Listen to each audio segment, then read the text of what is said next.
Bien, bonjour à chacune et à chacun. Nous ouvrons donc le 6e congrès Cliopsy. Et en ouverture, nous avons le plaisir d'accueillir Arnaud Regnault, vice-président de la commission recherche de l'Université Paris 8, qui va prendre la parole en premier. Et puis ensuite, Caroline Leroy et moi-même, Patrick Geffard, nous poursuivrons pour introduire notre congrès en notre qualité de responsable successif de l'équipe organisatrice de Paris 8. Jusqu'à l'été 2022 en ce qui me concerne, et depuis cette rentrée universitaire pour Caroline Leroy. Voilà. Donc Arnaud Regnault, je vous laisse la parole et je vous remercie à nouveau de votre présence avec nous.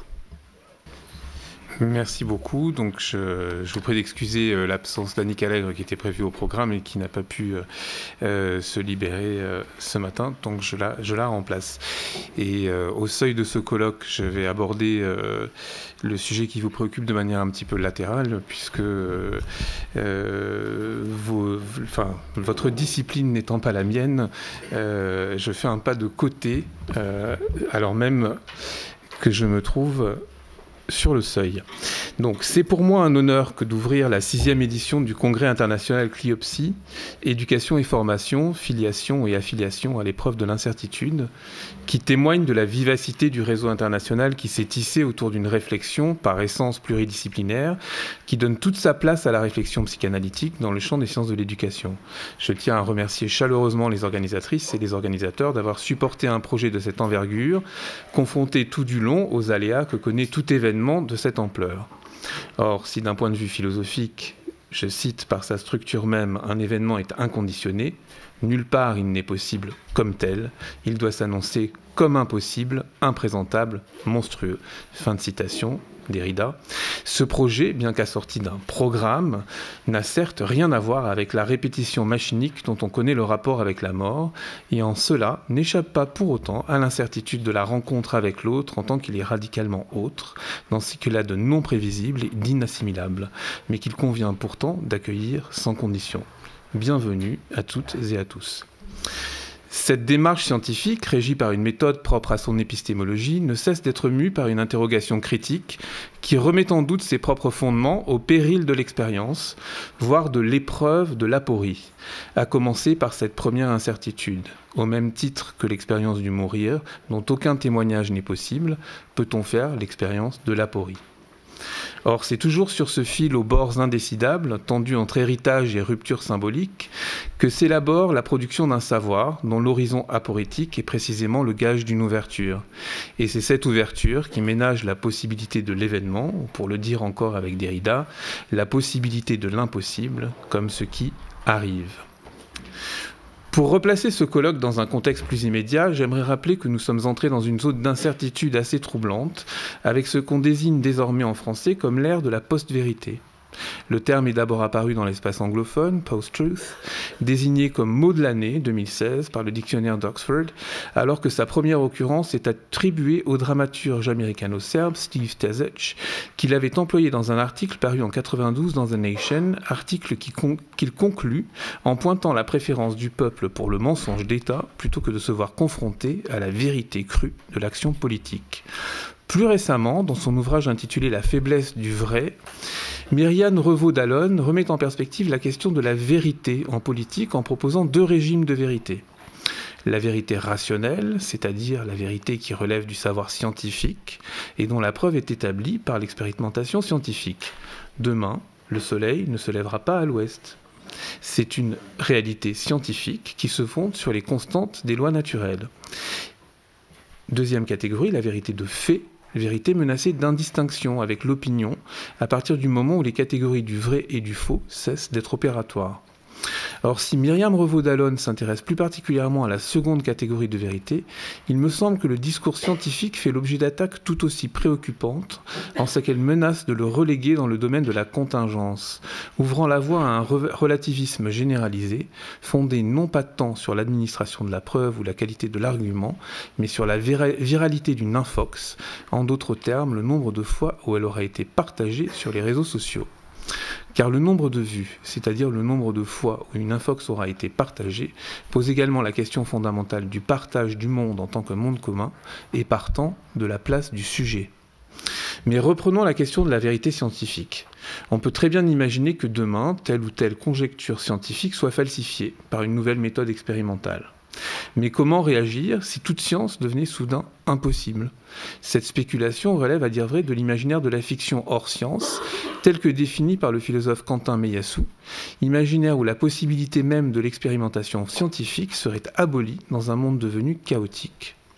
Cependant, la question n'est pas tant de savoir si le soleil se lèvera à l'ouest demain, mais plutôt d'envisager cette possibilité avec un tel degré de vraisemblance que l'on puisse l'ériger en vérité apocalyptique, car il s'agirait tout autant d'une catastrophe que d'une révélation inédite.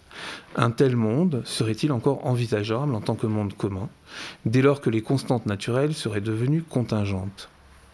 Plus trivialement, si l'on prend l'exemple de la défiance vis-à-vis des vaccins élaborés dans l'urgence, mais selon des protocoles expérimentaux bien établis, on se heurte à une résistance qui va du doute raisonnable, qui revendique le nécessaire temps long de la recherche scientifique, au complotisme le plus délirant, allant jusqu'à véhiculer l'idée qu'une puce serait injectée dans le bras des patients, devenus dès lors des cobayes d'une forme ultime de contrôle social. Ce complot aurait été fomenté par une secte pédophile et sataniste.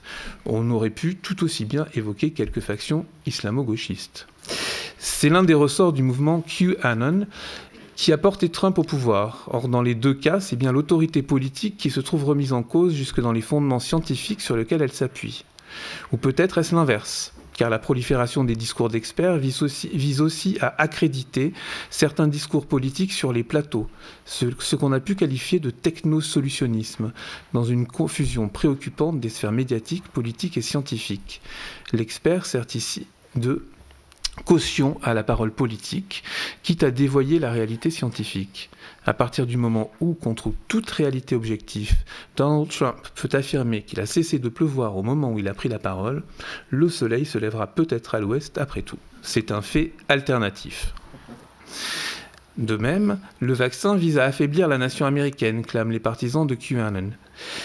Or, il y a comme un refus radical d'une promesse de salut dans cette économie des relations sociales.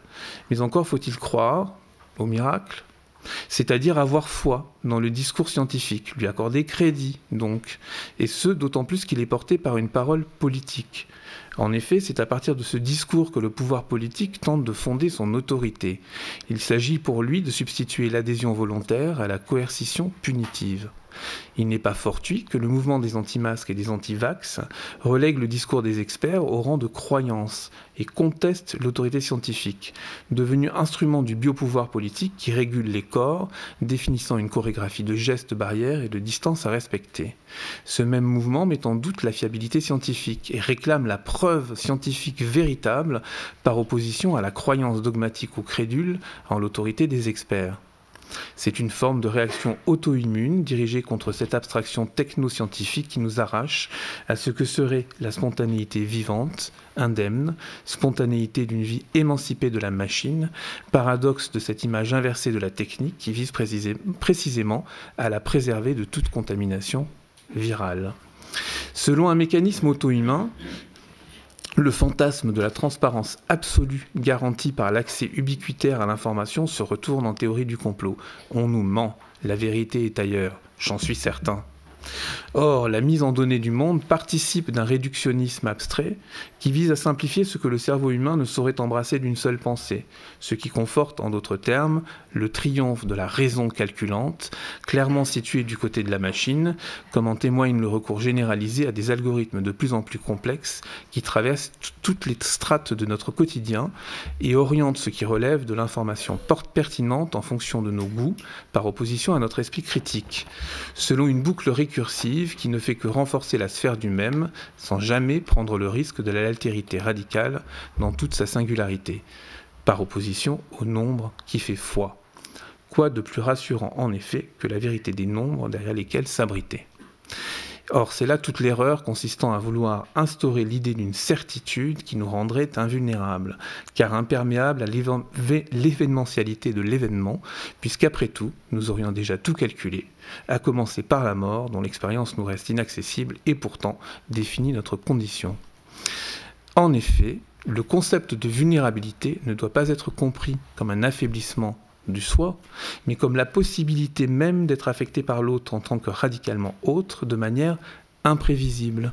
La vulnérabilité est une forme d'hospitalité inconditionnelle, une ouverture non horizontale vers ce qui ou qui est encore à venir et qui ne peut être calculé ou programmé. Enfin, en guise d'envoi, j'aimerais vous lire une autre citation tirée de Voyou de Derrida. Je cite « Si un événement digne de ce nom doit arriver, il lui faut, au-delà de toute maîtrise, affecter une passivité. Il doit toucher une vulnérabilité exposée, sans immunité absolue, sans indemnité, dans sa finitude et de manière non horizontale, là où il n'est pas encore ou déjà plus possible de faire face et de faire front à l'imprévisibilité de l'autre. » Je vous remercie et je vous souhaite d'excellents travaux.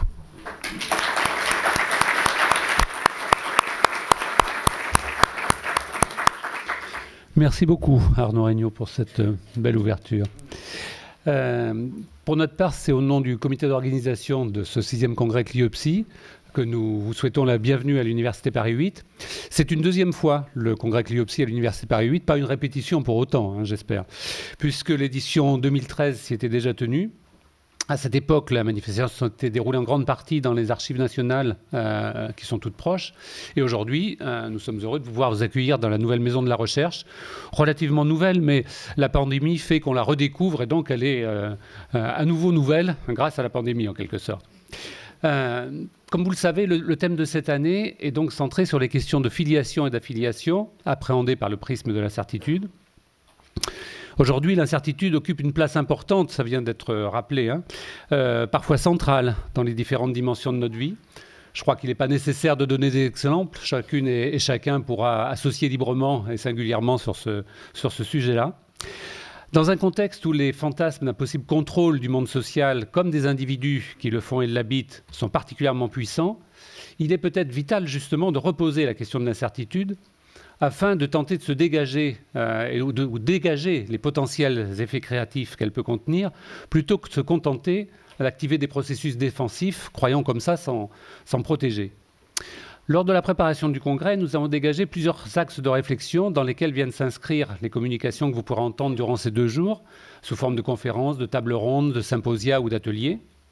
Et ces axes concernent en particulier l'affiliation familiale et l'affiliation au savoir dans les champs de l'enseignement, du travail social, de la formation, du soin, les processus d'identification et les liens de filiation et d'affiliation dans les groupes et les institutions, les filiations professionnelles, la formation et les transformations contemporaines de la professionnalité, et évidemment les recherches cliniques d'orientation psychanalytique en éducation et formation centrées sur ces mêmes questions de filiation et d'affiliation. Depuis une douzaine d'années, notre réseau s'est attaché à relier entre eux des chercheuses et des chercheurs partageant cette approche clinique qui a fondé Cliopsy. Il s'est progressivement structuré à travers les colloques, les congrès bien sûr, mais aussi par les manifestations scientifiques organisées par l'association et l'activité de la revue cliopsy.fr, ces 3 branches étant regroupées sous la même appellation Cliopsy. Notre édition 2022 du congrès vient aussi à un moment pour nous particulier où nous avons franchi, je pense, un nouveau pas sur le plan international.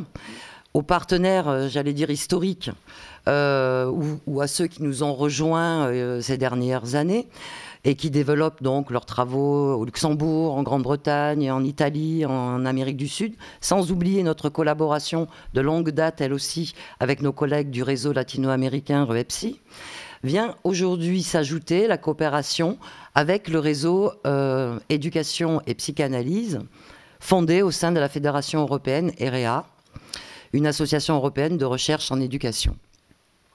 Donc notre 6e édition du congrès doit aussi sa réalisation à notre équipe clinique de l'éducation et de la formation, CLÉ, qui est un axe de l'unité de recherche CIRCEFT de l'Université Paris 8.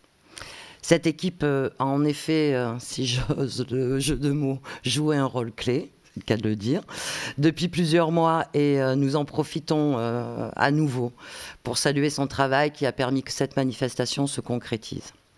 Ce travail s'est également réalisé en lien avec nos collègues du réseau Cliopsy, avec l'ensemble des participants au comité d'organisation, avec le conseil scientifique du congrès et le réseau de chercheurs qui ont expertisé les communications. Et il s'est aussi appuyé sur les différents services de Paris 8, en particulier les différentes équipes du service de la recherche, notamment nos gestionnaires de laboratoire et d'organisation des congrès, le service communication, le pôle de création audiovisuelle et le studio 8, notre agence comptable également, les équipes chargées de la sécurité, etc. J'espère que j'oublie personne. Enfin, et on voulait le souligner, nous devons également beaucoup aux 19 étudiants et étudiantes de doctorat et de master qui se sont associés à cet élan collectif. En premier lieu, au petit groupe de 3 personnes qui nous accompagnent depuis plusieurs mois dans cette organisation. Et sinon, pour tous, vous les croiserez, vous les avez déjà croisés au comptoir d'accueil, à l'extérieur, aux entrées. Vous continuerez à les croiser encore durant ces 2 journées, au temps de pause, à l'amphithéâtre, les salles. À l'occasion de toutes ces tâches, ce sont aussi de belles rencontres, je pense, qui se sont produites. Et en tout cas, nous l'espérons vivement, un autre type d'expérience d'affiliation à la recherche pour eux. J'espère avoir oublié personne concernant les remerciements que je renouvelle très vivement à toutes les équipes. Voilà. Alors vous avez vu, le programme des 2 jours est dense, donc nous avons choisi de ne pas nous attarder trop sur cette séance d'introduction. Juste quelques informations pratiques en quelque sorte avant de démarrer.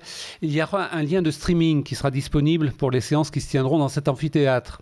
La salle de visionnage est la salle A2-215 au 2e étage, mais on peut aussi s'installer dans ce même 2e étage. Il y a des espaces confortables avec son ordinateur ou sa tablette.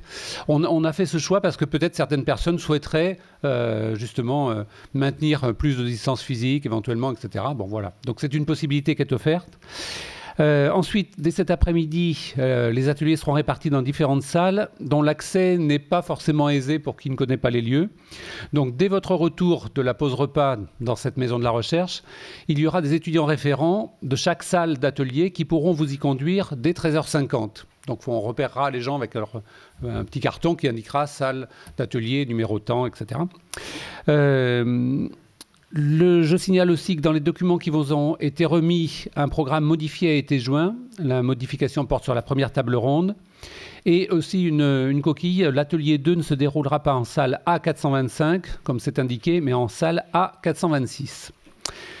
Évidemment, merci de respecter les horaires de pause et de reprise des activités. Ça facilitera le bon déroulement du congrès. Et quant à la pause du déjeuner, elle est d'organisation libre. Vous avez dans le sac du congrès des indications pour des lieux de restauration à l'intérieur ou à l'extérieur de l'université.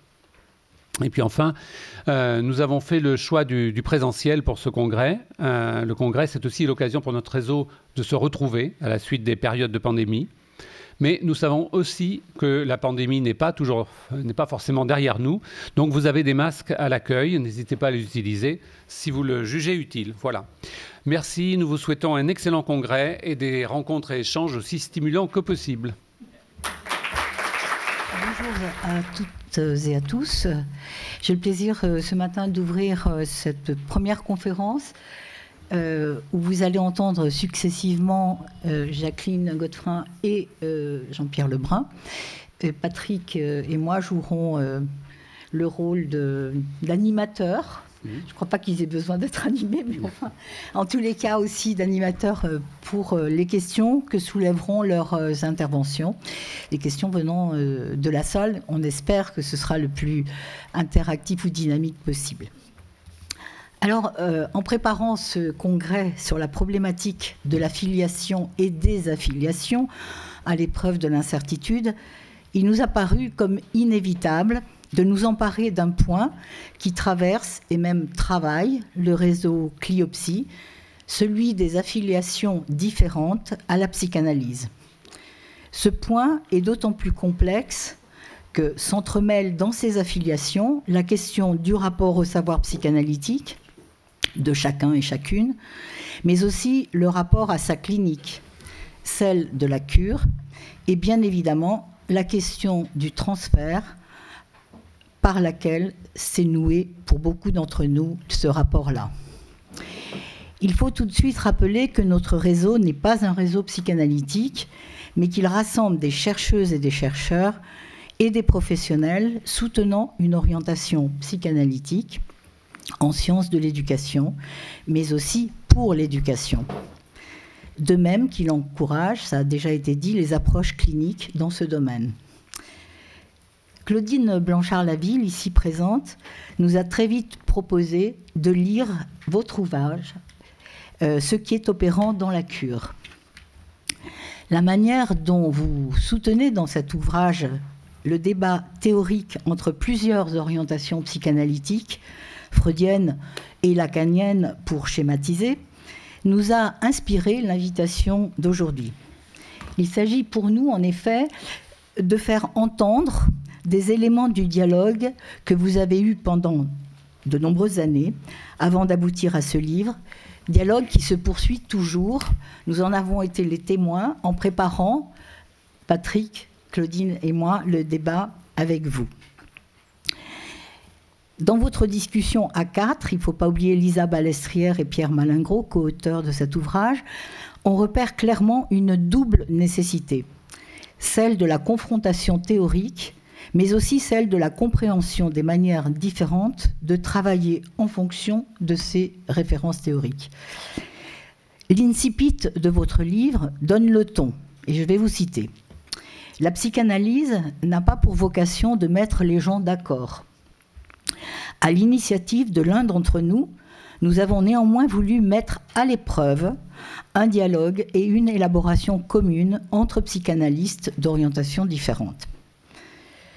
Bonne table, bon vin ont marqué nos débuts et nos débats. Nous avons commencé par une lecture critique de nos écrits respectifs. La confrontation de nos langues nous a contraints à un travail mutuel de traduction. Consentir à l'altérité, on revient sur le thème évoqué tout à l'heure par Arnaud Regnault, s'ouvrir au dire de l'autre et préciser chacun ses propres formulations, tel fut l'enjeu d'un premier temps de nos rencontres. Au fil de celle-ci, la nécessité s'est fait sentir de confronter aussi nos pratiques à partir de présentations cliniques.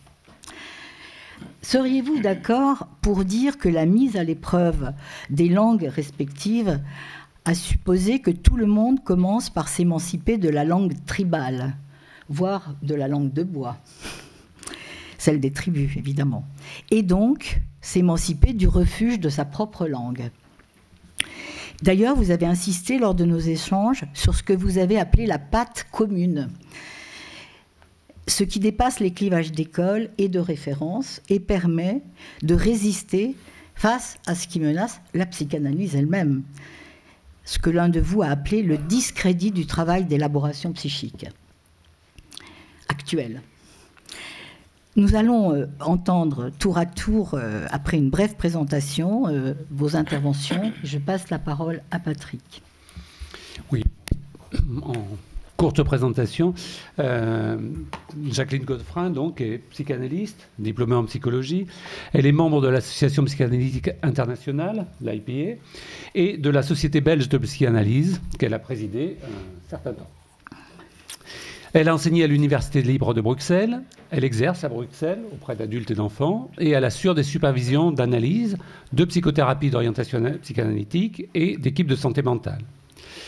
Elle est l'autrice de nombreux articles et ouvrages, alors, parmi lesquels, évidemment, on a déjà cité Ce qui est opérant dans la cure, et qui est le déclencheur, un peu, cet ouvrage de l'invitation aujourd'hui, publié en 2008 dans sa première édition. Et le livre est sous-titré « Des psychanalystes en débat ». Et comme l'a dit ma collègue, c'est l'occasion d'un dialogue sans ménagement, dites-vous, dans la présentation du livre, entre donc Jean-Pierre Lebrun, Lina Balestrière, Pierre Malingro et Jacqueline Godefroy, à partir de leur affiliation singulière dans le domaine de la psychanalyse.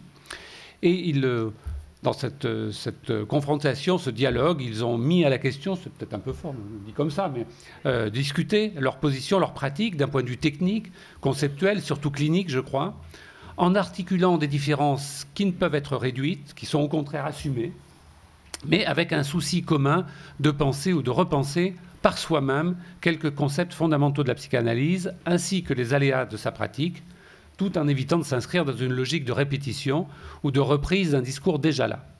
À propos de la question justement de la filiation, il y a dans le premier chapitre écrit par Jacqueline Godefroy le passage suivant qui dit que le caractère profondément subjectif des théories que l'analyste se forge sur le qui parle, pardon, du caractère profondément subjectif des théories que l'analyste se forge sur le fonctionnement de la rencontre transféro-contre-transférentielle.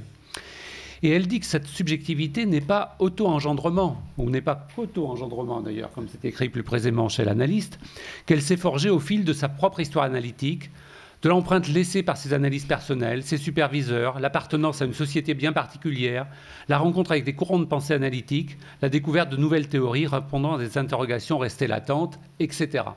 Il me semble que cette réflexion-là, elle est en l'occurrence dans le champ de la psychanalyse, mais elle peut intéresser des cliniciens appartenant aussi à des domaines de pratique au-delà de autres que la cure analytique classique.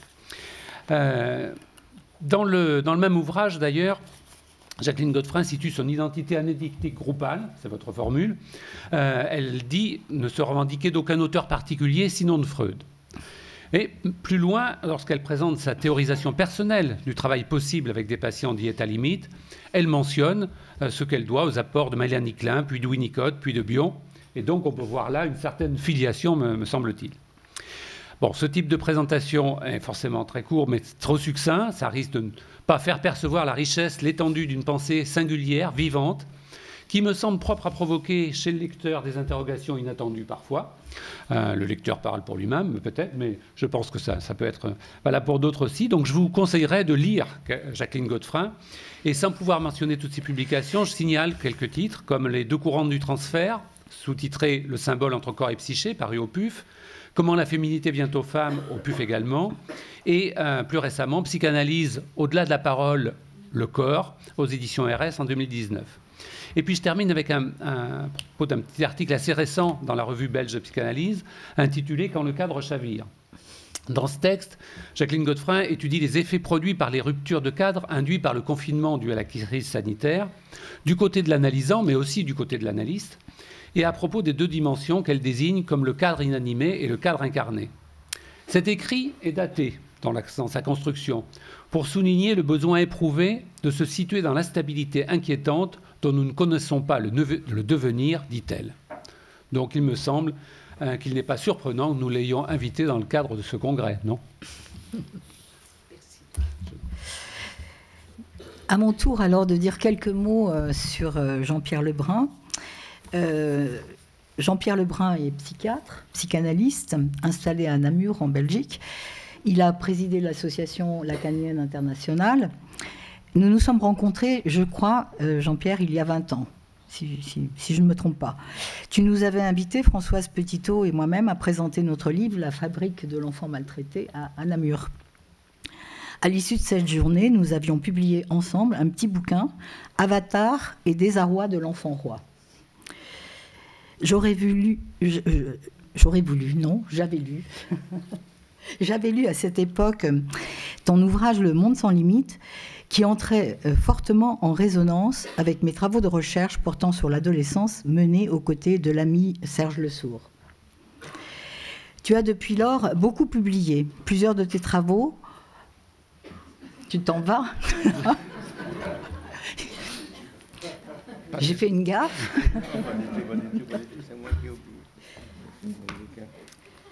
Ah, ça c'est ton dernier, non? Oui. D'accord. Je préférerais pas. C'est pour moi. D'accord. Tu sais que j'ai insisté à plusieurs reprises, je lisais, je préférerais ne pas. Et je me suis dit non, mais non, il n'y a pas le ne. Bien. Donc, depuis ce premier ouvrage que j'ai personnellement lu à l'époque, tu as depuis beaucoup publié et plusieurs de tes travaux proposent une lecture lacanienne de ce qui se passe avec l'éducation du sujet contemporain, de ce qui se passe dans les institutions éducatives, mais aussi de ce qui se passe avec la langue. Je citerai parmi eux, et je conseillerais d'ailleurs vivement de lire aussi ces travaux, parce que je pense qu'ils résonnent particulièrement avec les questions que nous nous posons dans notre champ d'éducation. Je citerai les plus récents. Un livre que j'avais beaucoup travaillé avec les étudiantes et étudiants dans mes cours, d'ailleurs certains sont là, ils s'en souviennent sans doute, c'était Clinique de l'institution, paru en 2008. Et puis ce petit livre que j'ai personnellement beaucoup apprécié, où tu dialogues avec Nicole Malinconi, L'altérité est dans la langue. Celui-là est paru en 2017. Un autre encore, dans lequel d'ailleurs j'ai prélevé une citation, La clinique du quotidien, enjeu de la rencontre dans le travail social, avec Anne-Josse de Terberst en 2020. Et plus récemment, celui-ci, je ne préférerais pas, mais aussi un petit ouvrage de dialogue avec ton vieux comparse, si on peut dire, Charles Melman, sur la dysphorie du genre. Tu nous as dit que c'est à partir de la clinique des états limites, notion alors récusée par les lacaniens de Lally, que tu as cherché en dehors de ta propre famille analytique, jusqu'à la convaincre de l'intérêt de s'y atteler. Toutefois, une difficulté a été, comme tu l'as dit, d'entrer dans le monde conceptuel de l'autre pour pouvoir l'articuler à ses propres référents. Ce propos-là, je l'extrais d'un entretien que vous avez eu avec Marie-Françoise Sacrisper, directrice des éditions RS. Ta démarche n'est pas celle de tous les psychanalystes. Tu qualifies d'ailleurs ton travail de clinique du quotidien ou encore de clinique actuelle, lorsque tu interviens, par exemple, auprès des intervenants psychosociaux dans les institutions du champ social et éducatif. Et tu dis, cette clinique, je la pense toujours comme une rencontre. Elle est à mettre en rapport avec l'évolution sociétale. Et en effet, tu as consacré de nombreux travaux aux transformations du lien social.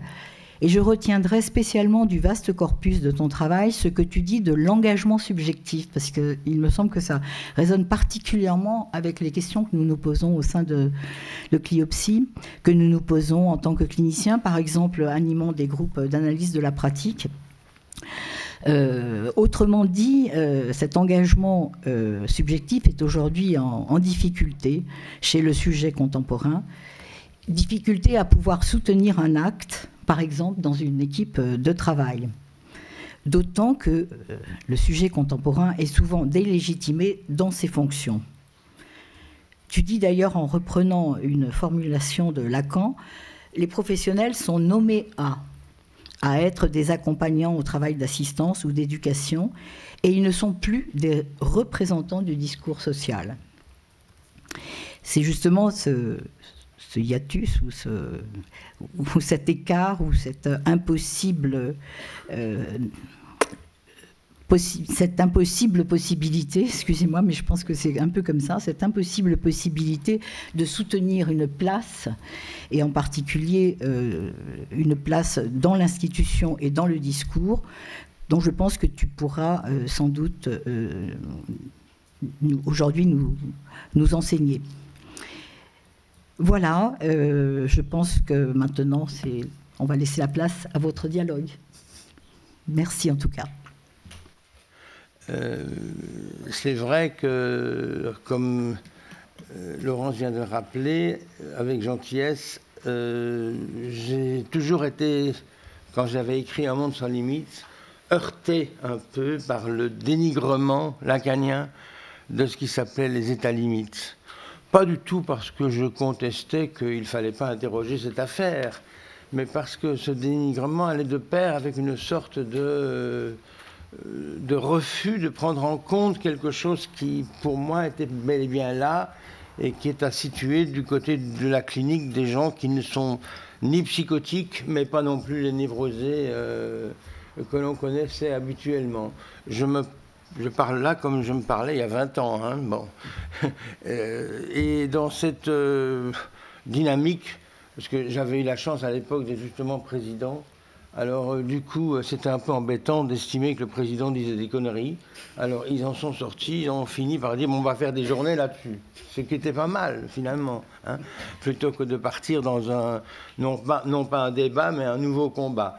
hein. Donc c'est intéressant. Entre-temps, moi, j'ai lu par hasard, quelques années même après sa parution, le livre de Jacqueline Godefrein, Les deux courants du transfert, et je me suis aperçu avec vraiment grand intérêt que Jacqueline parlait de ça, parlait de cette affaire qu'il y avait deux types de transferts, pour aller vite, le transfert qu'on connaissait dans la névrose, et puis ce que tu as appelé transfert de base, je crois, et qui rejoignait mes perceptions, mes impressions. C'est évidemment déjà l'occasion de vous dire que pour moi ça reste central, le rapport à la clinique, et puis après on amène toutes ces conceptualisations pour essayer d'en rendre compte. Mais le premier qui reste important, c'est ce rapport à la clinique. Et puis là, je trouvais du côté de quelqu'un qui n'était pas du tout dans mon domaine, voilà, quelque chose qui avait l'air d'entendre, en tout cas, et de pouvoir du coup entendre aussi la clinique de ces cas. C'est comme ça que ça s'est passé. J'ai pris contact avec Jacqueline, on s'est rencontrés là-dessus. On s'est plutôt, je crois, bien entendu sur ce qu'il y avait à essayer de... Et puis le travail a cheminé. Et puis, à un moment donné, je me suis dit, mais ça serait vraiment intéressant de faire ça avec quelqu'un qui est plutôt inscrit à l'école de la cause, où là, vous savez, c'est la psychose ordinaire qui était en train de proliférer, et aussi quelqu'un d'autre, qui était Nina Balestrière, puisque l'école de la cause, c'était Pierre Malengros, et Nina Balestrière était une amie commune, non, peut-être plus à moi d'abord, et puis après elle est devenue commune, qui était à la société belge, non, à l'école belge de psychanalyse, donc c'est encore un autre groupe, voilà, et puis on s'est dit, bon, on va essayer, ils étaient d'accord, moi j'ai pris l'initiative de les contacter, et tous les trois, ils étaient d'accord, et à partir de là, nous avons travaillé depuis une vingtaine d'années, parce que ça a bien mis 5-6 ans de confrontation régulière, mais bon, au rythme habituel de ces rencontres. Et puis un jour, l'idée nous est venue de dire, mais si on écrivait quelque chose. Et puis c'est de là qu'est parti ce livre, qui effectivement a peut-être... je comprends qu'il vous intéresse très directement si vous avez une multiplicité ou une pluralité d'appartenances ici, parce que justement, il vient remettre... à une époque qui est encore bien différente de celle d'il y a 20 ans, il faut reconnaître, puisque c'est une époque actuellement de discrédit généralisé de la psychanalyse, pour des raisons d'ailleurs tout à fait intéressantes, je trouve, à essayer d'identifier, mais ce n'est pas le problème ici pour le moment. Mais en tout cas, c'est vrai que c'est resté du coup comme un livre qui fait la trace de ce que, au-delà des appartenances institutionnelles qui nous constituent, ça c'est vrai, qui constituent notre... organisation de travail. Bon, il y a peut-être moyen quand même de profiter de l'autre aspect, à savoir celui de remettre la clinique au centre et puis d'arriver, non pas à vouloir avoir raison avec sa manière à soi de penser, mais d'essayer de profiter de celle de l'autre pour enrichir la sienne propre dans un travail d'aller-retour comme ça qui peut être tout à fait intéressant. Nous, qui nous a intéressés, qui nous a passionnés, qui nous a amicalement d'ailleurs fort unis.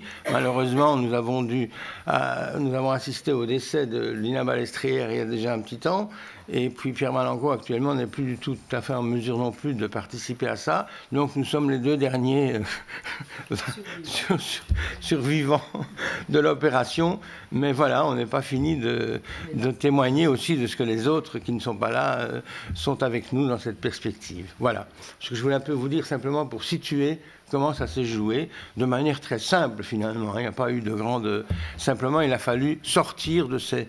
accepter que ça valait la peine de discuter avec quelqu'un d'autre. Voilà, c'est tout. Mais je te cède la parole pour... Écoute, je vais être très bref, peut-être situer ma position par rapport à notre engagement, puisque c'est donc nous qui avons été à l'origine de ce livre, et moi je fais donc partie de l'API, n'est-ce pas? Je fais partie de la Société belge de psychanalyse et de l'Association psychanalytique internationale qui a été fondée par Freud en son temps et qui est donc une filiation directe par rapport à Freud. Mais vous l'avez mentionné tout à l'heure, c'est aussi une...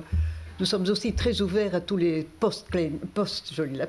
les post-freudiens, à savoir Klein, Bion, Winnicott, etc. Alors pourquoi moi je me suis compromise dans cette expédition? J'allais dire, c'est là que l'incertitude prend sa place. Je trouve que de toute façon, quand on appartient à une association, à une société, il y a ce que Billon appelle une mentalité de groupe. Quelle que soit l'ouverture, je crois qu'on peut avoir sur des auteurs différents, existe cette mentalité de groupe qui scelle quelque chose et qui peut tout de même être porteuse de dogme, pas de dogme, mais en tout cas mentalité de groupe encore une fois. Et je reconnais que là, ma curiosité aussi a été émoustillé par l'existence de ces lacaniens. En fait, Lacan est aussi pour nous une référence. J'ai oublié de le citer tout à l'heure. Mélanie Klein, Billon, Winnicott, mais Lacan aussi, je dois bien le reconnaître. Mais il est vrai que Lacan a autant d'émules et a une école aussi puissante qu'elle ne peut que susciter une certaine curiosité. Allez voir comment ça se passe chez les lacaniens. Ce que j'ai fait, je ne l'ai jamais regretté. Mais par rapport à ma filiation à moi, j'étais aussi un peu dissidente, il faut bien le dire, que d'aller chercher chez ces gens-là un éclairage par rapport à l'incertitude qui est celle qui nous meut de façon tout à fait permanente. Je pensais à ce qui se disait ce matin. C'est vrai que rien n'est jamais acquis, particulièrement en psychanalyse, que les interrogations, que les doutes, que les incertitudes sont présentes dans toutes nos prises de position théorico-clinique. Et aller voir chez un étranger, aussi étranger que les lacaniens, voilà pourquoi je suis partie prenante et je reste partie prenante pour nos échanges qui existent toujours de façon très présente, vous le voyez, on est là à deux, toujours en discussion. Voilà. À toi.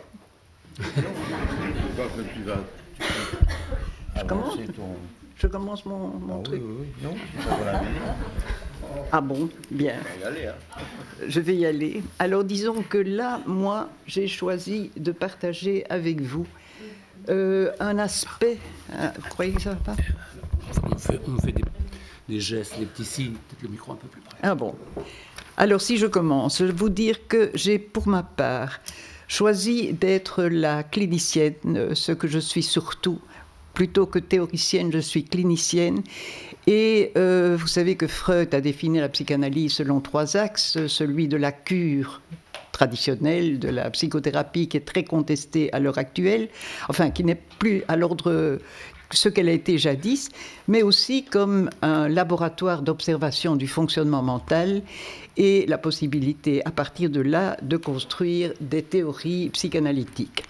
Donc, ce que je voudrais partager avec vous, c'est effectivement ce à quoi peut ouvrir, dans d'autres professions que la psychanalyse, peut ouvrir cette connaissance du fonctionnement mental sur le plan clinique, sur le plan vraiment d'une clinique qui n'est pas nécessairement la clinique psychanalytique, en effet. Alors, je vais vous parler d'un aspect qui est donc celui que je développe surtout dans mon livre, qui est celui du transfert, qui est, on parlait tout à l'heure d'engagement subjectif, c'est bien de ça que je vais vous entretenir. Et c'est un peu aussi le reflet de mon appartenance et de mon imprégnation institutionnelle, parce que je vais vous parler de la relation, du lien, et on en parle beaucoup dans mes références de filiation analytique. Alors quand je dis relation, je pense aux situations qui concernent la vie professionnelle quelle qu'elle soit. Elle peut être bien sûr une analyse pour nous, mais c'est aussi les rencontres qu'on fait dans la vie et qui engagent 2 protagonistes dans une relation où un des deux, donc nous avons une dyade, où une place est occupée par ce que j'appellerais un référent, celui à qui s'adresse une demande, cette demande pouvant être une demande de soins, une demande d'enseignement par rapport à l'autre. Et donc, je me situe par rapport à la rencontre de ces 2 personnages. Alors, je devais trouver comment les signifier, les qualifié pour pouvoir vous en parler plus facilement. Alors d'une part, il y a le demandeur, et d'autre part, et c'est Jean-Pierre qui m'a soufflé le mot que je trouvais très bien, j'aurais pu dire supposer savoir, comme disent les lacaniens, mais j'ai choisi le terme d'accueillant, donc un accueillant par rapport à la demande qui lui est faite. Et je voudrais proposer une grille de lecture inspirée de la psychanalyse. Je crois que mon propos, c'est aussi de vous montrer comment ce que les connaissances psychanalytiques peuvent apporter à une clinique de tous les jours. Je crois que ça permet d'éclairer certains paramètres de l'échange et d'en mieux saisir les enjeux. Alors pour le faire, je partirai d'un concept rigoureusement psychanalytique, celui que je déploie dans notre livre, le transfert. Donc. Et pour éclairer cette notion, il me faut faire un rapide retour aux origines des découvertes de Freud. Je vais être très schématique, bien entendu. Parti de l'hypnose pour soigner ses patients, Freud réalise que les symptômes qu'il présente sont reliés à des situations problématiques de l'enfance, situations refoulées dans l'inconscient, mais qui s'expriment dans les symptômes. L'enjeu s'avère dès lors rendre conscient l'inconscient, selon la formule que tout le monde connaît, retrouver la conscience des problèmes refoulés, des traumatismes, dit-on actuellement plus volontiers, et pour retrouver en fait, pour éradiquer les effets perturbateurs. Cependant, Freud s'aperçoit au bout d'un certain temps que l'hypnose ne donne pas de résultats très efficaces et c'est là que se met en place l'association libre, qui est un travail beaucoup plus conscient, qui semble donner des résultats plus efficaces que l'hypnose. Mais voilà, Freud se voit bientôt, donc dans son travail psychanalytique, Freud se voit bientôt confronté à un empêcheur de tourner en rond par rapport à se rendre conscient l'inconscient refoulé de l'enfance, et il se trouve en but à l'apparition de préoccupations persistantes relatives à la personne du médecin, comme il dit. Et ce sont des imaginations, des interrogations à propos de l'analyste, sont d'abord considérés comme des intrus dans le travail de mémoire, mais ils deviendront bientôt un outil essentiel dans le travail analytique. Il apparaît en fait que ces préoccupations reproduisent dans leur rencontre avec l'analyste des fragments du passé oublié. Le concept de transfert est né en tant que transposition d'un passé dans le présent de la rencontre, de la relation, du lien. Alors, c'est lui que je le cite, c'est dans le maniement du transfert qu'on trouve le principal moyen d'enrayer l'automatisme de répétition et de transformer en une raison de se souvenir. Nous voilà au cœur du travail analytique. Comprendre ce qu'exprime l'analysant à travers le transfert, dont Freud nous dit par ailleurs, et là c'est important pour notre propos aujourd'hui, qu'il s'établit spontanément dans toutes les relations humaines, aussi bien que dans le rapport du malade à son médecin. Alors ici, je m'arrêterai à un aspect particulier du transfert pour en tirer des enseignements dans la clinique de tous les jours qui m'intéressent aujourd'hui, à savoir la répétition agie. Donc transfert, répétition du passé, et je vous parle de la répétition agie. Revenons à Freud, qui souligne que l'analysant traite l'analyste de certaines façons. Il s'aperçoit en effet, et là je le cite de nouveau, que ce n'est pas sous forme de souvenir que le fait oublié reparaît, mais sous forme d'action. Le malade répète cet acte sans savoir qu'il s'agit d'une répétition. Pour exemple, et je cite toujours Freud, l'analysé ne dit pas qu'il se rappelle avoir été insolent et insoumis à l'égard de l'autorité parentale, mais il se comporte de cette façon à l'égard de l'analyste. Fin de citation. Forme la plus parlante, si j'ose dire, du transfert des répétitions agies. Ce sont donc des scénarios actualisés sur la scène analytique. Ce n'est évidemment pas mon propos de débattre ici de la spécificité du travail analytique qui est à ce moment-là l'interprétation. Il n'est pas question de se substituer d'une quelconque façon au travail de l'analyste en préconisant une propension à interpréter sauvagement hors cadre. L'efficacité des interprétations ne vaut que dans les conditions assurées par la situation analysante. L'interprétation du transfert ne s'autorisant que du transfert pour interpréter dans le cadre conçu pour ce faire, situation propre à la cure psychanalytique. Et j'insiste tout de même sur cette propension de certains de se croire autorisés à analyser et à donner des interprétations à l'interlocuteur, quel qu'il soit. Ça peut être ses enfants aussi d'ailleurs. Ce que je veux apporter ici, c'est ce que Freud avait lui-même relevé, à savoir que la notion de répétition, je me répète, est universelle. Toute relation est infiltrée de modes d'être anachroniques et inconscients qui modulent la façon de se comporter de chacun des protagonistes d'une relation. Il s'agit à la fois de comportements, mais aussi, et c'est essentiel, d'émotions, d'affects présents dans la relation.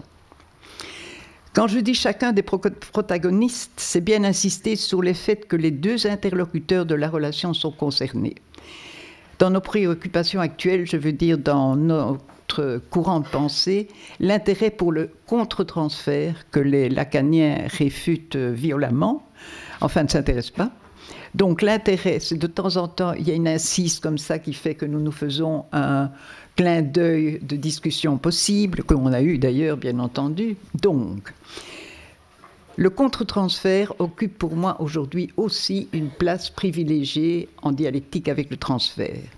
Dans notre jargon, le lien analytique est considéré sous l'angle transféro-contre-transférentiel. Bon, mais pour revenir à mon propos, c'est d'abord au transfert du demandeur que je m'arrêterai, donc celui qui demande une aide, qui demande un enseignement. Alors, en quoi et comment l'ouverture à cette dimension, celle de l'actualisation de scénarios inconscients dans la relation, peut-elle aider à gérer une relation? Qu'apporte-t-elle? Alors, ma longue expérience de supervision de professionnels de la santé, mais professionnels d'autres professions aussi, m'a permis de constater les gains qu'apporte la reconnaissance et la connaissance de ces dimensions dans la relation.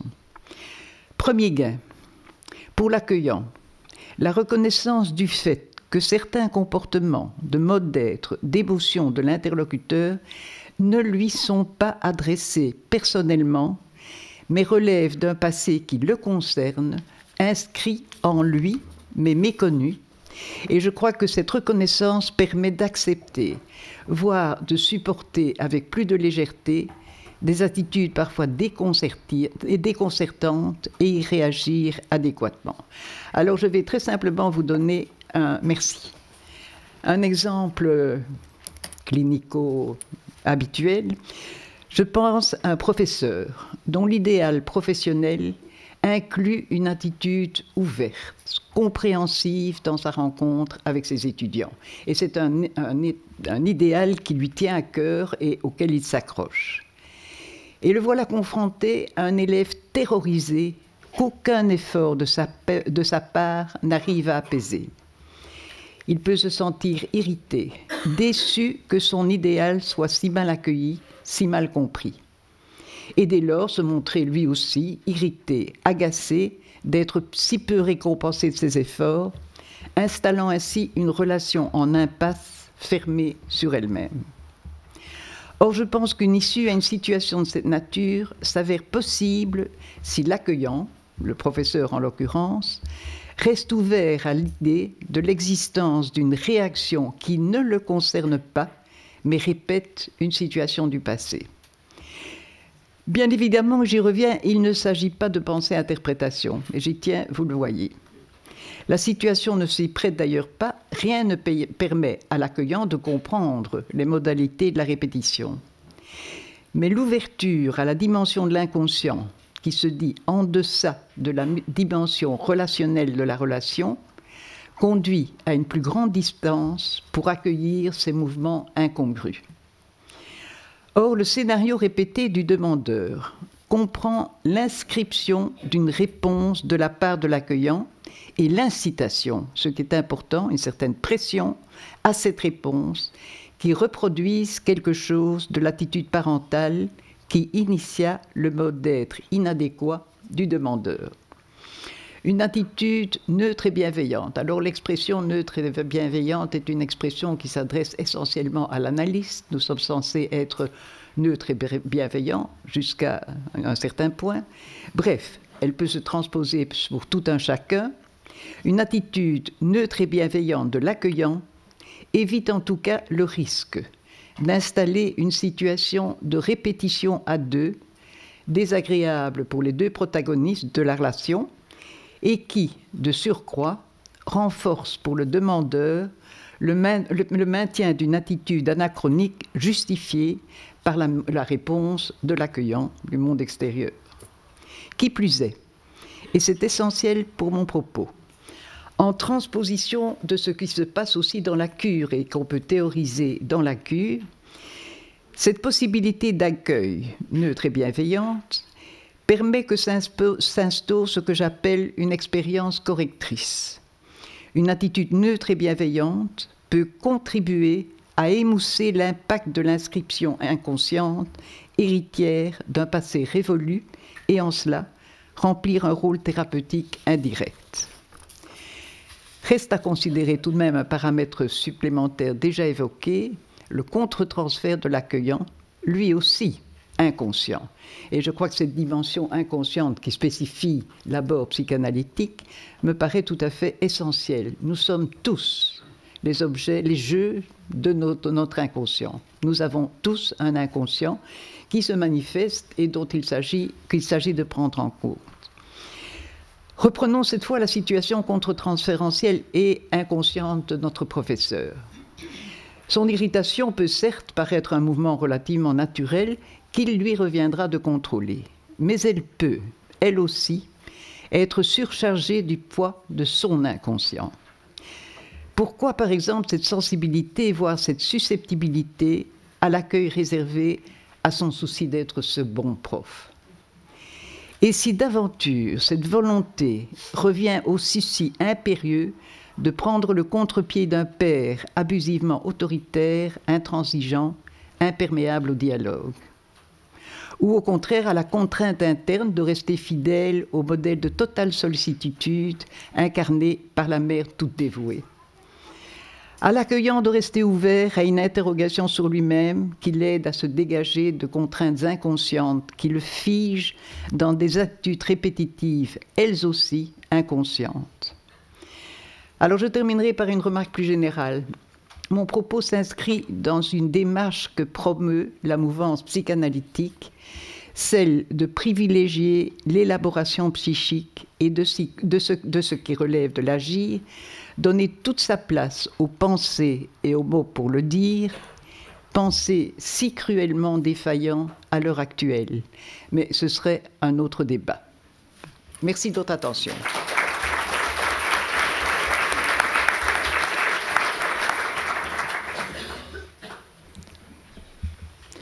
Oui, alors, je vais donc suivre et je vais prendre les choses par un autre bout, si je peux dire que Jacqueline vient de parler du transfert. Moi, je prendrais plutôt le parti de parler de l'inconscient. Les deux étant, inutile de vous le rappeler, relativement noués. Et j'en ai parlé. Alors, qu'est-ce que c'est au fond que l'inconscient ? Eh bien, moi je le dirais, c'est ce qui structure, organise le mode de relation que vous avez, que nous avons avec les autres, et qui dépend étroitement des premières relations que nous avons eues avec ceux qui nous tenaient lieu de premiers autres. Habituellement, bien sûr, les parents, mais enfin, c'est en train un petit peu de se diffuser à d'autres endroits. Toute la question est de savoir si ces premières relations ont permis au sujet, ou pas, de mettre en place le monde des mots et ce qu'il implique d'une position tierce qui le fasse, qui lui permette de quitter le corps à corps pour le mot à mot. D'une certaine façon, ça rejoint, je trouve, un petit peu l'idée, je ne veux pas dire qu'il y a deux inconscients, mais il y a deux façons d'en prendre l'approche. L'une qui est liée au signifiant, comme disaient les lacaniens, au monde des mots, bon, et qui a toute sa pertinence. Mais il y a aussi quelque chose qui peut être référé au corps directement. C'est-à-dire peut-être que ça rejoint aussi ce que certains appellent, lacaniens d'ailleurs appellent l'inconscient réel, en tant que ce passage du corps au mot est un petit peu ce qui nous caractérise tous, ou nous a tous caractérisés, et qui est précisément le moment où se met en place ce qui s'appelle l'inconscient. Dès ses débuts dans la vie, au fond, on pourrait dire que l'être parlant, et c'est parce que ça tient justement à sa parole, au fait que nous sommes des êtres parlants, est divisé entre deux façons de se satisfaire, deux modes de jouissance. Une première façon dépend de la présence d'un objet réel, et elle se modèle certainement sur les premiers besoins du nouveau-né qui a besoin de lait, et si vous lui donnez de l'eau blanche, ça ne marchera pas. Il faut du lait. Hein. Qui doit lui être apporté, bien sûr, par un premier autre secourable, habituellement la mère. Mais il y a une deuxième mode de jouissance, une deuxième façon de se satisfaire, qui, elle, est d'emblée limitée et toujours décevante, parce qu'elle passe par le langage et elle dépend d'un système symbolique qui va faire tiers. Et dans ce cas-là, l'objet n'est plus un objet réel. Il n'est plus qu'un semblant d'objet. Et cette seconde modalité doit finir par l'emporter sur la première. C'est même le destin obligé de l'être parlant, lequel devra se contenter de cette satisfaction langagière, qui est toujours en deçà de la satisfaction fantasmatique totale, supposée perdue. Ça a l'air anodin, mais j'insiste beaucoup sur cette dimension d'insatisfaction qui est toujours au programme. Hein. Bon, c'est pas très à la mode, ça. Hein. Bon, mais pourtant, c'est bel et bien là. La question, donc, c'est de savoir, mais comment est-ce que se met en place la prévalence de cette modalité de jouissance toujours insatisfaisante, allant et visant le semblant d'objet et non plus l'objet, par rapport à cette première par laquelle tout le monde a dû passer, puisque sinon il ne serait plus là. Elle était vitale, évidemment, la première rencontre avec l'objet réel.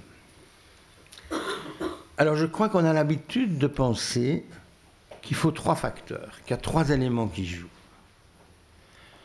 La mère, premier facteur, c'est qu'il faut que la mère accepte de perdre la satisfaction symbiotique au profit d'une position symbolique qu'elle a avec son enfant. C'est évidemment qu'il y a un travail d'abnégation maternelle qui est certainement le premier facteur en jeu pour que cette substitution de cette jouissance du langage puisse se faire. Ou le langage à la satisfaction de l'objet réel.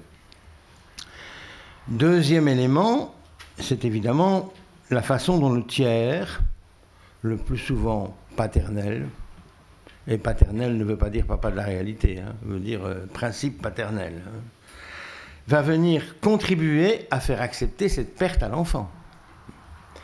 Et le troisième élément, c'est la manière dont l'enfant lui-même va consentir à ce que cette perte s'inscrive dans son psychisme. Il faut les trois. En général, on se tient à ça. Et j'introduis ou je revendique qu'il faut désormais, plus que jamais d'ailleurs, faire appel à un quatrième élément. Et le quatrième facteur, c'est la manière dont l'autorité collective, à savoir le social, soutient ou ne soutient pas ce trajet. C'est cet appui qui viendra donner ou pas sa légitimité à celui ou celle qui énoncera cette contrainte, cet irréductible de la condition humaine.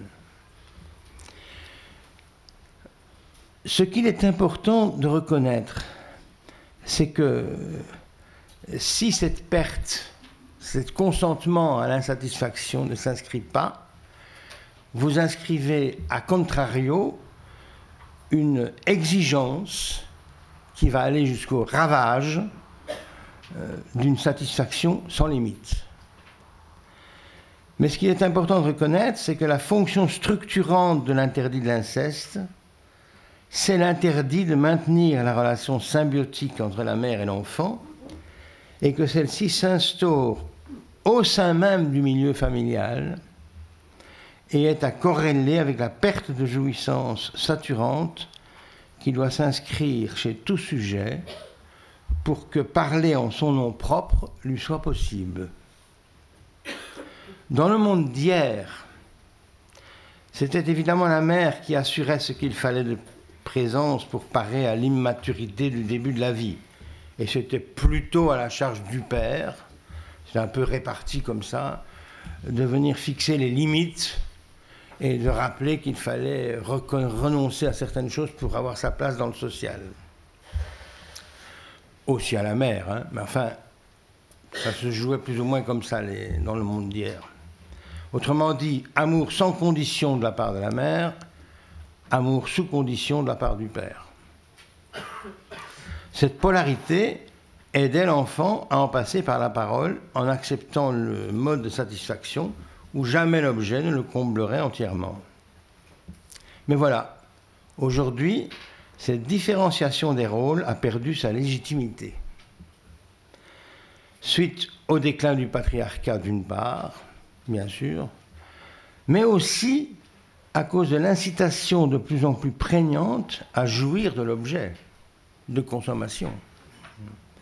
Avec du coup une incitation produite par le néolibéralisme qui n'arrête pas de prendre le mors aux dents, on veut dire comme ça. Et du coup, sans même le vouloir, ce n'est plus que l'amour sans condition qui reste au programme. Même si on peut soutenir qu'il revient désormais à chacun des deux parents de faire accepter à l'enfant l'amour sous condition, on peut le dire comme ça, c'est la tâche des deux maintenant, il arrive de plus en plus fréquemment que déterminés par cette nouvelle organisation sociétale, les parents d'aujourd'hui manquent à cette tâche. Puisque vous travaillez sur la question de la pédagogie et de l'éducation, je crois que c'est important de le repérer et qu'il s'ensuit, une formule que je reprends à un collègue mais que je trouve intéressante, il s'ensuit la disparition de l'évidence de l'être parent. C'est plus évident. Comme ceux-ci, les parents, ne trouvent plus dans le discours social ambiant ce qui donne sa légitimité à leur intervention, l'enfant peut échapper à la contrainte de perdre qui le constitue comme sujet désirant. Il croit même avoir le droit de rechercher une satisfaction sans limite. Il lui devient alors insupportable que l'objet réel puisse venir à manquer.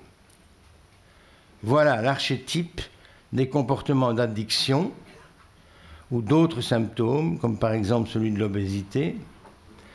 Elle est aussi inévitablement alors reportée sur le corps, ce report court-circuitant littéralement la fonction tierce du langage. La différence avec le monde d'hier, c'est que la prévalence de la satisfaction limitée sur la satisfaction complète ne fait plus l'objet de l'assentiment collectif.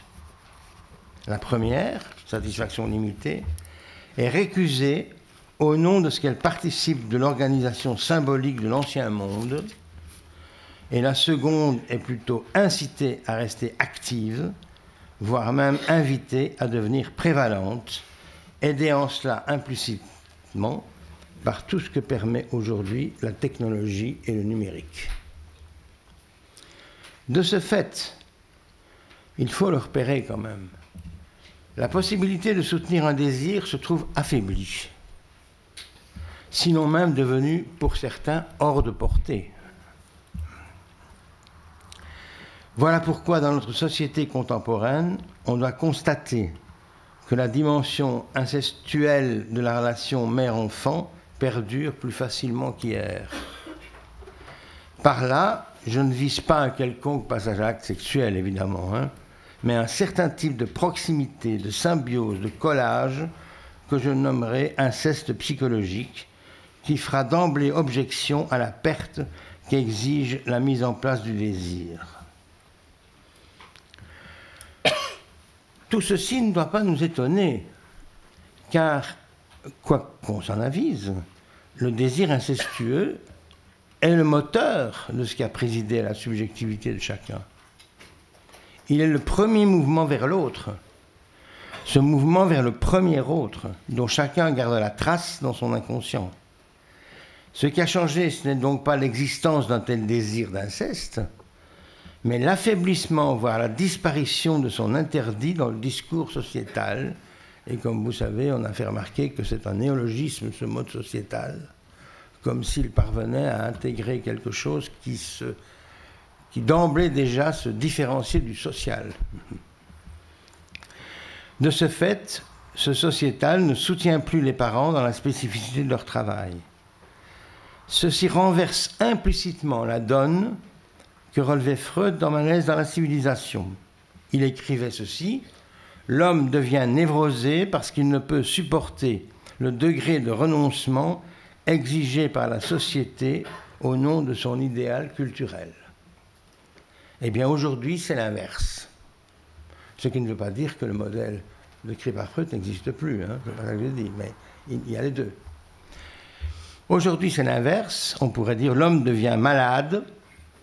Faut-il encore parler de névrose? Ça, c'est une autre question. Ou est-ce que ce n'est pas plutôt d'astructure qu'on devrait parler? Alpha privatif structure. Sous le terme d'état limite, par exemple. Aujourd'hui, c'est l'inverse. L'homme devient malade parce qu'il peut sacrifier sa possibilité de désirer aux exigences de la pulsion. C'est en ce point précis d'ailleurs que décrit très justement à sa manière ce philosophe Byung-Chul Han quand il dit que nous sommes passés d'une société de la négativité à une société de la positivité. Et il ajoute: la société positive est en train de réorganiser entièrement l'âme humaine.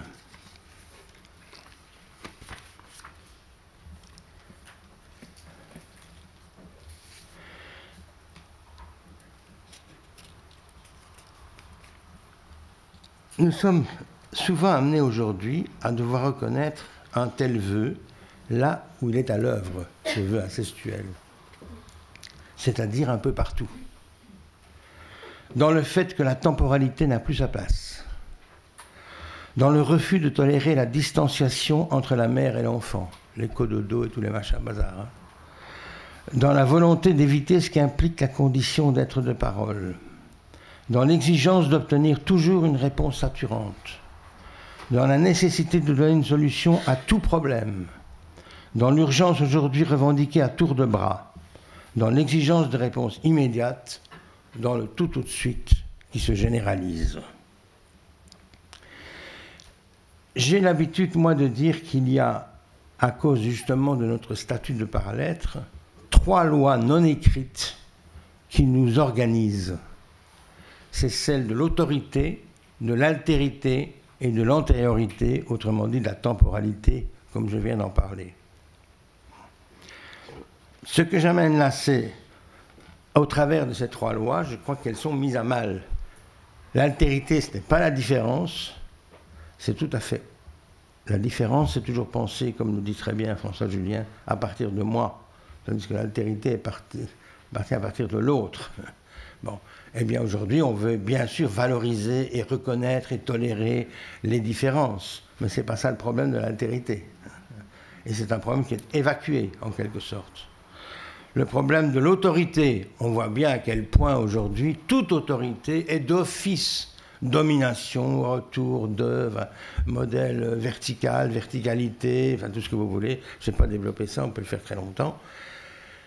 Mais cette autorité cette verticalité qui doit exister, elle existe. Tu avais rappelé le livre sur l'autorité, l'altérité est déjà dans la langue, on pourrait dire l'autorité est déjà dans la langue aussi. La langue vous imprime une autorité. Vous ne parlez pas comme vous avez envie de parler. Vous parlez telle que la langue que vous avez, dans laquelle vous êtes né vous indique de parler. Donc il y a une autorité. Fut-elle une autorité sans auteur d'ailleurs, justement. C'est ça qui est intéressant. Mais il y a de l'autorité. Et il y a aussi, avec altérité, de l'antériorité, c'est-à-dire qu'il y a une temporalité, il y a une différence générationnelle, elle n'est pas évitable, elle est toujours là, et c'est quelque chose qui, aujourd'hui aussi, on voit comme effacé, masqué, rendu difficile. Ce que j'amène là, c'est donc le statut donné à la négativité pour dire que l'inconscient, et c'est ça un petit peu ce que je revendique d'avoir fait comme travail, qu'il est étroitement lié au lien social. Et que donc, nous allons et nous constatons un changement, si on veut, dans la façon dont l'inconscient se présente. Et donc, du coup, évidemment, un changement dans la clinique. Tout ceci laissant encore exister l'ancien modèle et en même temps déjà amenant ces nouvelles modalités. Et je termine par là, ce que j'ai écrit dans mon livre-là, pour essayer de faire un petit intérêt sur ce que j'appelle la causalité circulaire qu'il faut repérer. Entre l'évolution de la famille et celle de la société, il existe, je dis, une relation de causalité circulaire. Qu'est-ce que je veux dire par là? Les mutations dans l'ordre social suscitent peu à peu des changements dans le lien familial. Ceux-ci produisant à leur tour des effets sur la société. Là, il y a un mouvement d'aller-retour, là. Dans le monde d'hier, cette influence réciproque, via une causalité circulaire, s'avérait positive parce qu'elle finissait toujours par renforcer l'autorité symbolique. A contrario, aujourd'hui, la délégitimation de l'instance paternelle dans le social a entraîné un estompement de l'autorité symbolique, lequel a affaibli les parents dans leur tâche de limiter la toute-puissance narcissique de l'enfant. C'est une thèse. Moi, c'est que ce qu'on voit comme constat de plus en plus difficile, aussi bien dans la vie subjective que dans la vie collective, tient à ce que ça fait depuis 40 ans qu'on ne met plus d'arrêt à la toute-puissance de l'enfant. En retour, laissant persister cette toute-puissance de l'enfant, la famille le légitime adulte à affirmer son individualité sans se soucier du collectif. Cela s'est institué, et ce n'est pas seulement une question d'individualisme, c'est beaucoup plus radical que ça. Cela s'est institué petit à petit comme modèle implicite du sujet d'aujourd'hui, ne favorisant nullement une citoyenneté responsable et détricotant un peu plus encore ce qui fait le lien social. La causalité circulaire est désormais en feedback négatif, et ça a pris un certain temps pour produire ce qu'il nous faut constater aujourd'hui, les conséquences à long terme de cette bascule de la verticalité vers une horizontalité sans limite. Et c'est pour ça que j'ai appelé, non pas je préfère ne pas, mais je préférerais pas l'histoire de Bartleby, parce que dans je préférerais ne pas, ça veut dire qu'il y a déjà une action prévue. Alors que je préférerais pas, c'est vraiment comme s'il y avait désormais pour l'enfant, qui devient adolescent, le jeune qui prend sa place dans le social, une sorte d'illégitimité à dire « je préférerais pas ». Point. Pas du tout telle chose. Celui qui est en décrochage scolaire, me semble très souvent, pas du tout du côté de la contestation de l'école, non, pas il est simplement « je préférerais pas me soumettre à cette loi qui équivaut à tous ». Ce qui va nous poser toute une série de problèmes, bien évidemment, et qui méritent d'être travaillés par nous. Et je termine par la suite qu'on avait dit, tous les deux qu'on disait, c'est que c'est d'autant plus, s'il vous plaît, la raison pour laquelle les psychanalystes, de quelque formation qu'ils aient, de quelque institution qu'ils appartiennent, à la condition qu'ils acceptent de reparler ensemble, ils ont peut-être une très lourde responsabilité quant à énoncer ce qui est irréductible comme trait de la condition humaine. Nous sommes peut-être les seuls qui pouvons dire ça avec précision sur le champ de l'appareil psychique, évidemment. Et je pense que c'est une tâche qui ne va pas du tout concorder avec les combats entre analystes pour avoir raison, pour avoir la guerre des transferts. C'est pas du tout par là que ça va marcher, mais c'est plutôt pour aller dans le sens de ce qu'on a évoqué ici et que nous avions un peu peut-être, si vous me permettez, anticipé quelque peu, c'est-à-dire de nous mettre à travailler avec nos conceptualisations différentes venant d'institutionnalités et de parcours forcément différents, de nous mettre à quand même retravailler ensemble sur ce qui est en train de se passer comme mutation, comme changement extrêmement profond, que certains appellent un bouleversement anthropologique, je ne suis pas le seul à le dire, loin s'en faut, mais qui est en train de se passer et qui donne le matériau de ce qui va constituer la clinique de demain. Merci beaucoup.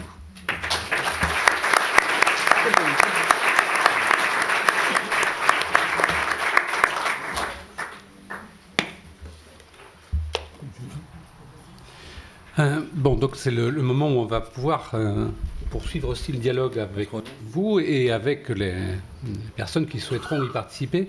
Moi, je voudrais revenir en premier sur une chose que vous disiez, Jacqueline Godefrin, tout à l'heure. Alors, j'aime beaucoup les termes du demandeur et de l'accueillant, etc. Bon. Et donc, de la manière dont, du côté de l'accueillant, la question du contre-transfert se pose et de comment travailler avec ce contre-transfert. En vous écoutant tout à l'heure, ça m'a fait penser à Michel Néraud et son ouvrage sur le transfert, et avec la proposition que parfois peut-être le contre-transfert précède le transfert. C'est-à-dire que s'il y a une demande, c'est aussi parce qu'il y a une offre. S'il y a un demandeur, c'est parce qu'un accueillant s'est signalé, pas forcément en personne, mais que quelque chose d'une potentialité d'un accueil existe dans la tête du demandeur pour que cette demande se formule probablement. Donc qu'est-ce que vous diriez sur cette question-là de ce qui peut précéder justement la constitution de la demande? Ce qu'il appelle la précession du contre-transfert. C'est ça. Ben, écoutez, je crois que effectivement, je voudrais peut-être dire un mot par rapport à nos deux exposés pour répondre bien sûr à votre question. C'est que je suis frappée par le fait que nous avons en fait l'un et l'autre exposé ici ce qui fait nos différences, mais nos différences d'intérêt. Plus que c'est pas du tout une différence conceptuelle. Je pense que nous sommes arrivés effectivement à une langue commune et que nous arrivons à dialoguer et pas nécessairement à se heurter de front. Mais c'était très intéressant, me semble-t-il, que Jean-Pierre défende sa thèse, que je trouve qui m'intéresse beaucoup et qui m'enrichit beaucoup, et que moi je me suis plus centrée sur l'intersubjectif de la cure, ce qui revient à votre question d'ailleurs. Donc cet intérêt plus immédiat de la clinique et de ce que la clinique psychanalytique peut apporter à tout un chacun. C'est la première remarque que je voulais faire. Maintenant, bien sûr, vous posez une question très, très large, la précession du contre-transfert. Je pense que vous parlez de l'accueil dans une fonction, qu'elle soit d'être psychanalyste et de recevoir un patient, que soit d'être prof et de recevoir quelqu'un qui souhaite être enseigné, que ce soit les soignants aussi. J'aurais aussi pu prendre un exemple de soignants qui se retrouvent en but à la violence de certains patients parce qu'ils ont tout un passé de souffrance somatique, par exemple. Mais ce que je veux dire par rapport à votre question, c'est qu'en effet, je pense qu'il y a tout de même une identification à sa fonction, et je pense notamment à sa fonction d'analyste, bien sûr, accueil qui est tout de même modulé par son savoir, incontestablement. Un professeur accueille comme professeur, mais avec surajouté à ça ce qu'il met d'implication personnelle, d'investissement personnel dans la fonction qu'il occupe. Je crois que c'est ça ce dont vous parlez, et qui est bien sûr riche de toutes les connaissances théoriques de ce qu'on souhaite enseigner, de la façon dont on souhaite analyste. Vous parlez aussi d'un problème d'éthique à la limite, qui est de quoi est pétrie la façon dont on accueille quelqu'un, dont on a choisi d'être l'accueillant en fonction de la fonction qu'on a. Je réponds un peu à votre question? Ah oui, c'est même très largement, en fait. Vous ouvrez plusieurs pistes de réponse. Ensuite, sur la question de l'identification à la fonction, à mon sens, c'est aussi un écueil. C'est-à-dire que celui qui s'identifie à la fonction n'est peut-être pas forcément en mesure de l'accomplir si bien que ça. Est-ce que tout dépend de ce qu'on entend par identification, mais si elle est globale, totale, je crois que là, au contraire, ça va faire écueil à ce qu'elle s'exerce, la fonction. Mais ça, c'est encore une autre question. Que j'aborde dans la mesure où, effectivement, c'est prendre en compte ce qu'il peut y avoir d'inconscient aussi dans le choix de cette identification-là à la fonction. Et que peut-être que je rejoins aussi ce que nous disions, à savoir aller chercher ailleurs pour pouvoir assouplir et moduler ce qui pourrait devenir de figé et de fétichisé dans la fonction, dans la façon dont on vit la fonction, me semble-t-il. Je pourrais compléter, parce que moi j'ai été aussi très sensible à la différence, et non pas aux différents, on pourrait dire, tel que vous l'avez l'un et l'autre finalement actualisé, rendant aussi... je dirais, ce débat d'autant plus intéressant que chacun reste quand même avec son paradigme d'origine, on pourrait dire. Tout à fait. Et on l'a bien entendu, et on a aussi bien entendu combien cette différence est aussi accueil de l'altérité, comme le disait Jean-Pierre, et non pas simplement supporter la différence de l'autre. C'est aussi un accueil dans son propre habitat, je dirais, de l'autre dans son altérité radicale, comme disait Lévinas. Moi, j'étais sensible à cette histoire de l'accueil sur lequel vous êtes beaucoup revenu, Jacqueline, notamment lorsque vous avez dit il faut avoir une ouverture à la dimension de l'inconscient qui permet une plus grande distance pour accueillir les mouvements inattendus. Alors, vous aviez pris l'exemple de l'enseignant, on peut parler des parents, on peut parler de toutes sortes de relations, finalement. Et par ailleurs, vous nous avez mis en garde, en répétant, je crois, que le contre-transfert relève de l'inconscient, comme le transfert. Vous nous avez mis en garde contre les tentations interprétatives sauvages. Et je me demandais, en vous écoutant, quel serait à vos yeux le prérequis pour se lancer dans cet accueil précisément de l'autre, dans des fonctions éducatives plus éclairées ou plus avisées. Est-ce que la cure, pour vous, ferait office de prérequis ou pas? Je crois que j'ai déjà la réponse. On a déjà échangé là-dessus, mais je pense que c'est bien de partager avec qu'est-ce que vous entendez par prérequis? Voilà, est-ce qu'il faut avoir soi-même mis au travail, à l'épreuve de l'analyse, ou pas? Écoutez, moi je ne suis... Comment le dire? Je ne préconise pas l'analyse à tout prix. Je pense personnellement qu'il y a tout un chacun qui sont ouverts ou pas à cette dimension. D'ailleurs, dans notre... je crois que tu serais d'accord, Jean-Pierre, pour dire que même dans nos fonctions de formateurs, de psychanalystes et de psychothérapeutes d'orientation analytique, parce que moi je participe aussi à ces formations-là, ce n'est pas nécessairement le psychanalyste pur et dur, il y a aussi toutes les psychothérapies analytiques, on se rend compte qu'il y a des candidats qui sont ouverts à la dimension analytique et d'autres pas. Et je crois que c'est vrai pour tout un chacun. Je pense que, disons, qu'à travers ce que j'essayais de faire passer, c'est peut-être d'ouvrir à une certaine écoute en soi-même de ces dimensions. Maintenant, ce qu'on en fait et comment on en fait, je pense qu'effectivement, là, vous posez la question que peut-être que certains soignants ou professeurs auraient intérêt à aller se mettre tout de même un peu sur un divan. Sans doute, mais ça, je crois que cette indication-là d'aller sur un divan tient surtout à la souffrance qu'on éprouve soi-même dans l'exercice de sa fonction. Je pense que ça, c'est... Je reviens à nouveau à un problème d'éthique, voilà ma réponse, c'est qu'à chacun de sentir si... se mettant dans l'exercice de sa fonction et s'interrogeant, je crois que c'est ça qui est essentiel, s'interrogeant en tentant de penser, ça j'y reviens aussi, et là peut-être une petite parenthèse, c'est que nous nous rejoignons sur l'idée que ce que décrivait Jean-Pierre et que j'évoquais aussi, c'est, moi je ne l'ai pas évoqué, mais Jean-Pierre le dit clairement, il y a pour le moment un abrasement de la pensée, mais une pensée, pour répondre à votre question, une pensée qui soit interrogative sur son propre fonctionnement et à l'écoute d'émotions, de figurations qui peuvent traverser, qui peuvent mettre en état de souffrance, de telle sorte qu'on pense à un divan. Voilà, Ça vous convient comme Oui, oui.